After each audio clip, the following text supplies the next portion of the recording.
Motorola just dropped the new Razr Ultra 2026, and you guys, we need to talk about it. It's very stylish, but very expensive, and very clearly aimed at people who want their phone to feel like more than just a slab of screen. So this is the new premium flip phone at $1,500, but it arrives next to the new Razr Fold, which starts at $1,900. Now the question isn't just do you want a foldable, it's which kind. Here are 5 things to know about the Razr Ultra, what's new, what stands out, and whether I think it's actually going to be worth your attention. First, this phone has main character energy. Motorola understands something a lot of other phone brands don't. Some people want their phone to have a real personality, and the Razr Ultra absolutely does. You've got finishes like Alcantara leather, real wood, bold colors, textured backs, although admittedly I do like some of the color options for the entry-level Razr this year a bit more than the Razr Ultra. Meanwhile, the Razr Fold feels more neutral, more practical, more I'm gonna answer my emails promptly kind of vibes. And while the Fold is thinner when opened up, the Razr Ultra still wins on pocketability because the phone flips closed into the compact little square. Motorola's 4-inch cover screen remains elite, and obviously I do have to mention durability when we're talking foldables. The Razr Ultra is rated IP48 and is the first flip phone with Corning Gorilla Glass Ceramic 3 as well as military-grade durability standards. Second, the camera upgrades are fun. Yes, there are camera improvements here. Motorola says the new LOFIC tech alongside the triple 50-megapixel lenses gives you 6 times better dynamic range and 2 times faster shot-to-shot speed versus the last generation Ultra. Now, in camcorder mode, when you're recording, a quick wrist twist lets you smoothly zoom in and out. We're also getting up to 4K Dolby Vision recording here, folks. This is still the elite form factor for filming and making photographing fun, and I'm really glad we've got these better specs here now, especially considering the higher price. Third, Google Photos Wardrobe is the feature to watch. I'm not going to get into all of the AI features, but there is one that is so cool. Motorola is the first phone brand showing off the new Google Photos Wardrobe feature.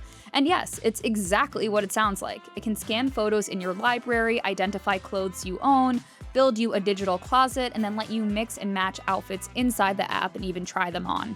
It's giving the Clueless closet computer, but in 2026. Do you need it? Maybe not, but do I love that it exists? Absolutely, because once again, Motorola is targeting a fashion-forward customer, people who like style, personalization, and sometimes still need a little help putting sick outfits together, yours truly included.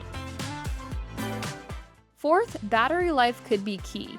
Motorola has been sneaky good at battery life lately, especially in our testing, so this is one area I'm going to be watching closely. The Razr Ultra has a 5,000 mAh battery, which is huge for a flip phone. Motorola says you can get over 36 hours on a single charge. You also get 68-watt fast charging, wireless charging, and reverse charging. Yes, the Razr Fold has a 6,000 mAh battery and faster 80-watt charging, but there's also more display to power, so that won't automatically mean better battery life. We will test it properly, and if you've seen our battery life test videos before, you already know the deal. If not, subscribe. Hey, look at that, seamless plug. Fifth and finally, the price is bold, maybe too bold. Let's talk about it. The Razr Ultra starts at $1,499. Pre-orders begin May 14th, available May 21st. Motorola's lineup now looks like this. We've got the Razr at $800, Razr Plus at $1,100, and the Razr Ultra at $1,500. And that makes things a little weird. You're deciding between a premium flip phone or a full foldable tablet experience. I think the Razr Ultra's price is gonna hurt it at launch, but Motorola also has a habit of aggressive discounts after release, so if you're interested, there's a decent chance patience will pay off, but we'll just have to wait and see. So those are 5 things to know about the new Razr Ultra 2026. It's giving style, it's giving personality, we got edgy features, but at that price point, guys, we will really have to do some in-depth testing to see if it is worth it.